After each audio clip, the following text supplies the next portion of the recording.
Hi అండి. Welcome back to my channel Umashri. Friends, ఈరోజు special వచ్చేసి నాటుకోడి పులుసు. నాటుకోడి పులుసు అనంగానే నోట్లో నీరూరుతుంది కదా! అంతే టేస్టీగా ఎలా తయారు చేసుకోవాలో నేను మీకు ఈ వీడియోలోని చూపిస్తాను. తెలంగాణ స్టైల్ రెసిపీ నాటుకోడి పులుసు ఫ్రెండ్స్. ఒక్కసారి ఈ విధంగా ట్రై చేయండి. చాలా అంటే చాలా పర్ఫెక్ట్‌గా వస్తుంది. సో, దానికి ఎలా తయారు చేసుకోవాలో ఈ వీడియోలో చూసేద్దాం. మొదటిగా స్టవ్ ఆన్ చేసి ఒక ప్యాన్ పెట్టుకొని అందులోనే సరిపడా ఆయిల్ వేసుకొని, ఆయిల్ కాస్త హీటెక్కిన తర్వాత అందులోనే ఒక స్పూను జీలకర్ర వేసి వేయించుకోవాలి. ఫ్రెండ్స్, కుక్కర్‌లో వేయకుండానే ఈ నాటుకోడి పులుసు ఎలా తయారు చేసుకోవాలో ఈ వీడియోలో చూసేయండి. ఒక స్పూన్ జీలకర్ర వేసిన తర్వాత అందులోనే ఒక 2 ఆనియన్స్ కట్ చేసి వేసుకోవాలి.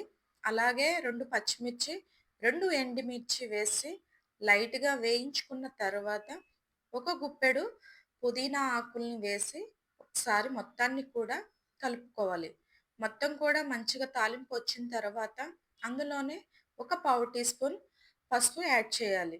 మొత్తాన్ని కూడా ఒకసారి తిప్పి నాటుకోడిని ముక్కలను ముందుగానే ఒక 2, 3 టైమ్స్ శుభ్రంగా కడిగి పక్కన పెట్టుకోవాలి.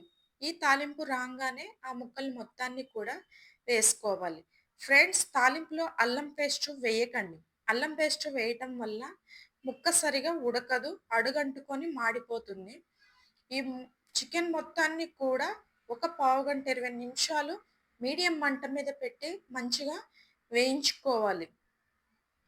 ఫ్రెండ్స్, నేను వీడియోలో చూపిస్తున్న మాదిరిగా ట్రై చేయండి. పిల్లలు కూడా చాలా ఇష్టంగా తింటారు. చూసారా ఫ్రెండ్స్, ఎలా మంచిగా ఏగాయో? అదే అల్లం పేస్ట్ వేయటం వల్ల అడుగంటుకొని ముక్క సరిగా ఉడకదు. ఈ నాటుకోడి పులుసు రాగి సంగటిలోకి అదిరిపోయే కాంబినేషన్ ఫ్రెండ్స్. ఒకసారి ట్రై చేయండి. మొత్తం ఏగిన తర్వాత ఒక 2 స్పూన్లు అల్లం వెల్లుల్లి పేస్ట్ ఫ్రెష్‌గా అప్పటికప్పుడు నూరి వేసుకోండి ఫ్రెండ్స్. చాలా టేస్ట్ ఉంటది.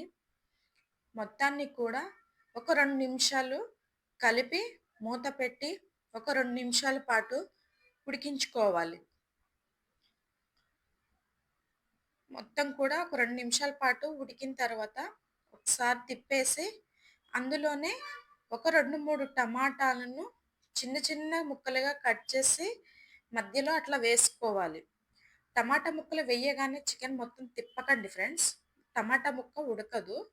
అలా మధ్యలో ఏసేసి ఒక 2 స్పూన్లు ఉప్పు వేసేసి ఓన్లీ టమాటా ముక్కల్నే కలిపి చికెన్ మొత్తాన్ని కూడా టమాటా ముక్కలు పైకనేసి ఒక 2 నిమిషాల పాటు మూత పెట్టి ఉడికించుకోవాలి. ఈ నాటుకోడి పులుసు గారెల్లోకి గానీ, చపాతీలోకి గానీ, పూరి, దోస, రైస్‌లోకి చాలా అంటే చాలా సూపర్‌గా ఉంటుంది ఫ్రెండ్స్. ఒకసారి మీరు ట్రై చేయండి. మొత్తం కూడా ఒక 2, 3 నిమిషాల పాటు ఉడికించుకున్న తర్వాత ఒక 2 స్పూన్లు కారం యాడ్ చేసి మొత్తాన్ని కూడా మరొక 5 నిమిషాల పాటు సిమ్‌లో పెట్టి ఉడికించుకోవాలి. ఈలోపు చింతపండుని ఒకసారి వాష్ చేసి కొన్ని వాటర్ పోసి నానబెట్టుకోవాలి. నానబెట్టిన చింతపండుని మొత్తాన్ని కూడా ఒక గిన్నెలోకి ఆ చింతపండుని తీసేసి ఓన్లీ రసాన్ని తీసుకోవాలి. మొత్తం కూడా చికెన్‌లో పోసేసి ఒకసారి మొత్తం కలపాలి. సో, కర్రీ టైప్ కావాలంటే అది చింతపండుది పోసినంత వరకు సరిపోతది ఫ్రెండ్స్. లేదు ఇంకా కొంచెం పులుసుకు కావాలనుకుంటే పులుపు చూసుకొని వాటర్ యాడ్ చేసుకోవాలి.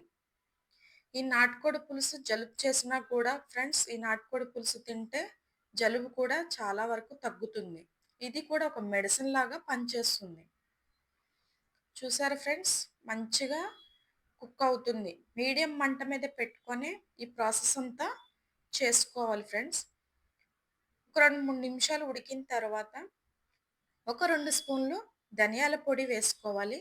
అందులోనే ఒక పావు టీ స్పూన్ గరం మసాలా వేసుకొని మొత్తాన్ని కూడా తిప్పి ఒక 2 నిమిషాల పాటు మూత పెట్టి ఉడికించుకోవాలి.